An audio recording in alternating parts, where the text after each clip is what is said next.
Aujourd'hui, on va essayer de décortiquer un peu les points forts du discours du chef de l'État, Félix-Antoine Tshisekedi Tshilombo, à la nation concernant les résultats des consultations qui ont été menées par lui-même, le président de la République. Sans toutefois tarder, mesdames et messieurs, je vais vous demander qu'on puisse rentrer à la régie ensemble pour voir et revivre encore les discours que le président lui-même a tenu en direct à travers la RTNC, qui est chaîne nationale congolaise. Là, on est à la régie.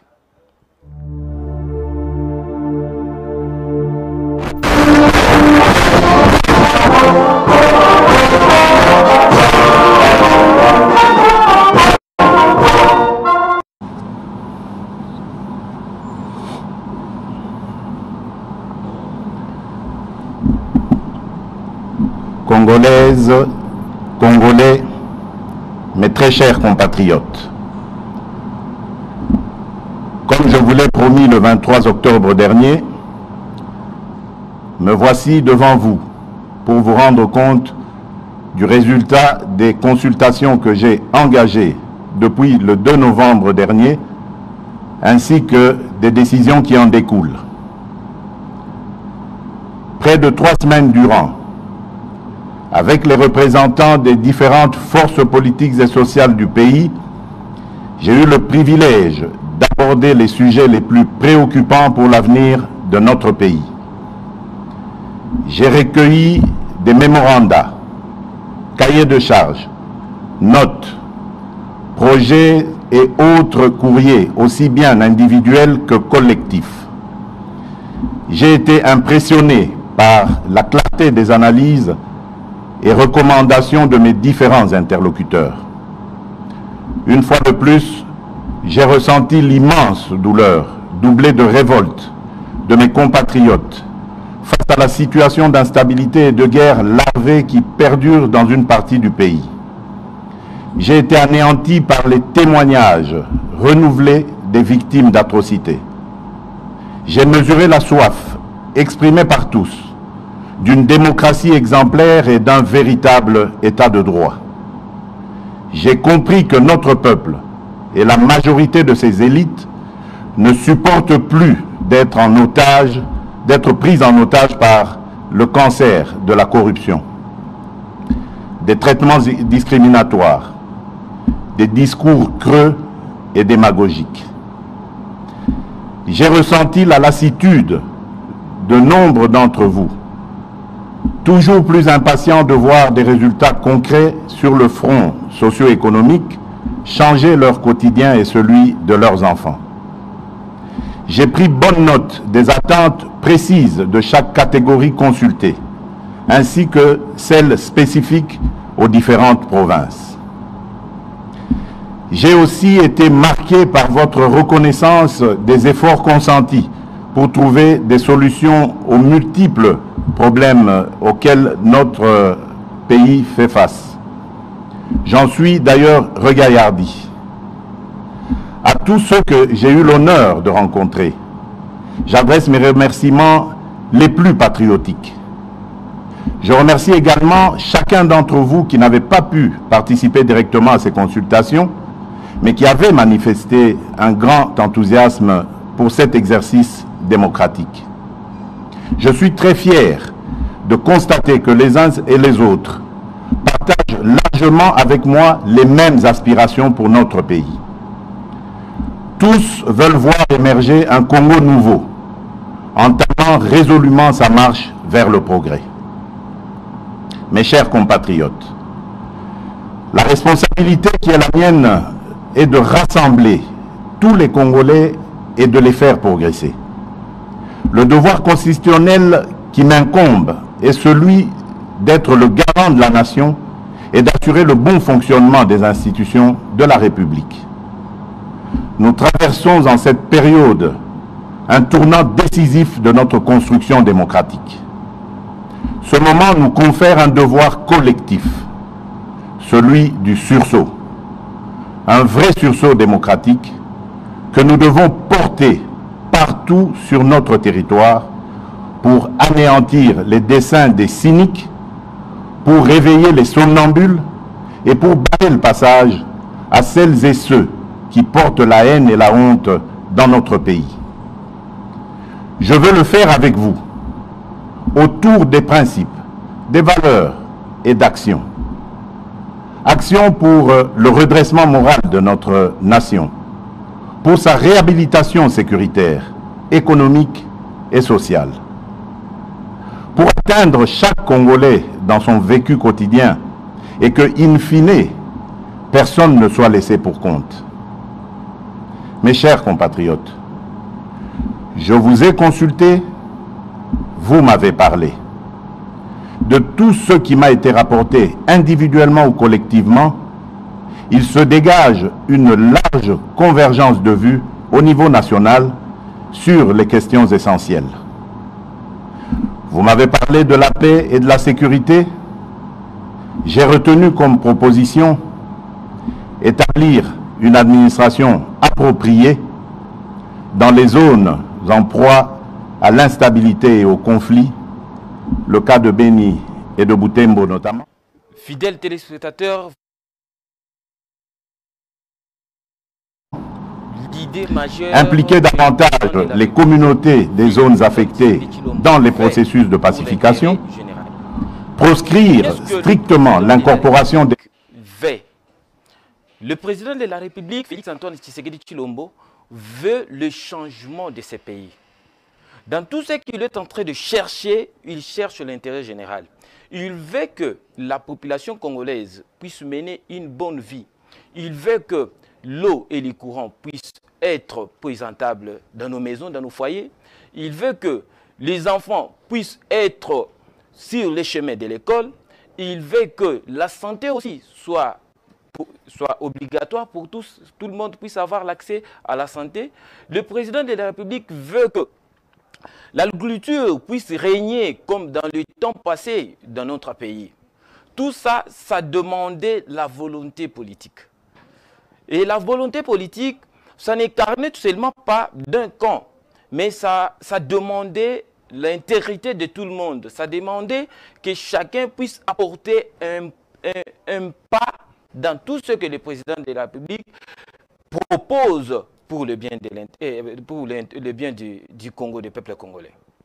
Mais entre autres, le président de la République a vu que pendant les 2 ans, selon sa vision, ça n'a pas été vraiment mis en place comme il aurait délai, la campagne Tolérance Zéro contre les violences basées sur le genre, consacrer plus de ressources à la prise en charge des victimes d'atrocités, arriver ensemble à tenir, à répondre les promesses que j'avais promis cette population.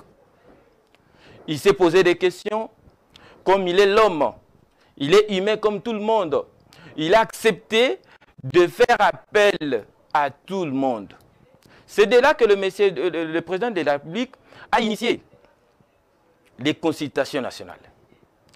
Ces consultations nationales que le président de la République a initiées, c'est pour aboutir à une union sacrée. L'union sacrée qui va rassembler les enfants du Congo, qui va rassembler tout le monde pour qu'on puisse avoir de mêmes idées, qu'on cherche le bien de la population. Alors, après avoir lancé ces messages, il y a vraiment des Congolais qui ont répondu positivement. Nous avons vu des leaders politiques, entre autres, nous avons vu le président de l'MLC, Jean-Pierre Mbemba, qui a été reçu chez le président de la République. Après avoir été reçu chez le président de la République, le président, il a laissé les mémos. Ça veut dire qu'il a laissé ses idées. Comment il voit, comment on peut atteindre les objectifs par lesquels le président de la République a avoir l'idée d'initier ces consultations. Et après le président de l'MLC, nous avons vu le président de l'ensemble qui est Moïse Katumbi Tshapwe. Il a été aussi reçu par le président de la République. Il a aussi présenté ses idées. Tout ça dans de mêmes idées qu'on puisse aboutir à l'union sacrée. Ça veut dire que chacun puisse apporter aussi, moi, l'ibanganaye, comme on dit en lingala, pour qu'on puisse construire ensemble. Là, un coup de chapeau. On voit encore, il y a le professeur Bahati Lukwebo. Il a été aussi reçu par le président de la République. Lui aussi, il a présenté aussi ses idées. Nous avons vu des regroupements politiques aussi qui ont été reçus. Nous avons vu CASH, à l'intérieur du CASH, nous avons vu l'IDPS. Nous avons vu beaucoup de partis politiques aussi qui ont été reçus par le président de la République. Entre autres, il y avait aussi DCI du président Didier Tshimanga, le conseiller du chef de l'État en matière de stratégie. Tout le monde ont été reçus. On ne s'arrête seulement pas là. Le président de la République a dit, ce n'est pas seulement une position politique. Il faut aussi que je puisse écouter aussi la population. Nous avons vu le cardinal qui a été reçu. Nous avons vu le Simon Kimbangu qui a été reçu. Nous avons vu des leaders aussi, de jeunes qui ont été reçus. On a vu même les enfants de la rue qui ont été aussi reçus par les chefs de l'État. Tout ça, il avait vraiment besoin d'accumuler les idées de tout un chacun pour qu'on puisse avoir des résolutions meilleures pour un Congo nouveau. Et après avoir passé 2 séances de consultation, le président de la République lui-même, comme il avait promis à la population, qu'il doit rentrer encore vers eux pour les livrer les comptes rendus de ces consultations. Et après, le président de la République, il s'est présenté le dimanche 6 2020 pour donner le briefing de ces consultations. Et le dimanche, quand le président de la République est passé, vous-même vous êtes en train de voir, vous avez vu comment le président de la République a détaillé les programmes et les propositions de tout un chacun qu'il a eu à obtenir dans ces consultations.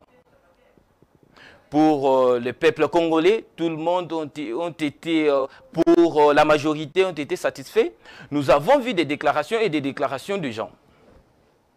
Entre autres, on revient encore avec les déclarations de gens.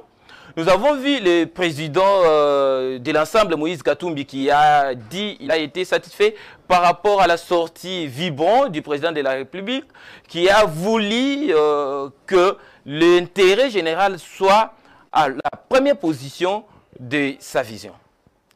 Jean-Pierre Mbemba a réagi, le professeur Trifon Kinge Mulumba a réagi. Il y a beaucoup de gens qui ont réagi par rapport à la sortie du président de la République. Alors, le point fort que le président de la République a pu tenir dans ses discours. Essayons de rentrer encore à la régie, de voir qu'est-ce que le président veut pour le peuple congolais. Là, on est à la régie.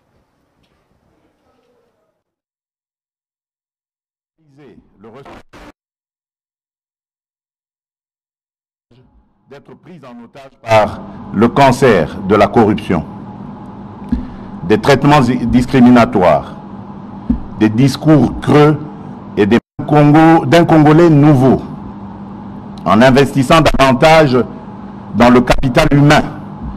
Vous avez proposé de concrétiser la promesse de la couverture santé universelle par sa mise en œuvre immédiate et progressive, construire et réhabiliter les hôpitaux et les centres de santé, financer les recherches médicales et médicinales, promouvoir l'industrie pharmaceutique locale et le recours aux médicaments génériques, assurer un suivi plus rigoureux de la mise en œuvre de la gratuité de l'enseignement primaire et la suppression de la prise en charge par les parents et en rendre régulièrement compte, traquer et punir sévèrement tous les abus et actes de sabotage dans ce domaine. Combattre la corruption dans les écoles, instituts supérieurs et universités, rendre efficace le cadre déontologique des enseignants, améliorer la condition de vie de l'enseignant, promouvoir l'enseignement technique et professionnel par un dialogue renforcé et des actions concertées avec les acteurs du secteur privé et de la société civile, redynamiser le système de gestion des bourses d'études nationales et... On revient avec les discours du chef, vous avez compris. Qu'est-ce que le président veut? Les points forts de ces discours. Le président de la République, il veut qu'on n'arrive plus à vivre la corruption dans notre pays. Il a parlé de la corruption. Nous avons vu, vous et nous, ensemble, on a pu passer de moments très compliqués où la corruption jaillissait. Si on continue avec la corruption dans notre pays, je ne pense pas. Quand est-ce qu'on parlera du développement du Congo? Quand l'argent de l'État est détourné, quand l'argent de l'État n'arrive même pas dans des caisses, un peu qui arrive dans les caisses, ça ne se laisse pas voir. Tout ça, ce sont des préoccupations que le président de la République a pu prendre des belles décisions pour qu'on puisse aboutir à une résolution meilleure. Et par là, le président de la République a vu que la façon qu'on gérait, la façon qu'on marchait ensemble, ça n'a pas pu résoudre les situations. Et le président s'est décidé de rompre avec le mariage FCC Cash. Dès là, le président a décidé qu'il va nommer un informateur pour identifier la majorité parlementaire. Le peuple, comme c'était les souhaits du peuple, les peuples ont pu manifester. Nous avons vu dans des réseaux sociaux, chacun s'est exprimé de sa façon, comment il est sentait. Et le président de la République a pu dire, il n'exclut pas la dissolution de l'Assemblée nationale. Pourquoi le président de la République a dit ça?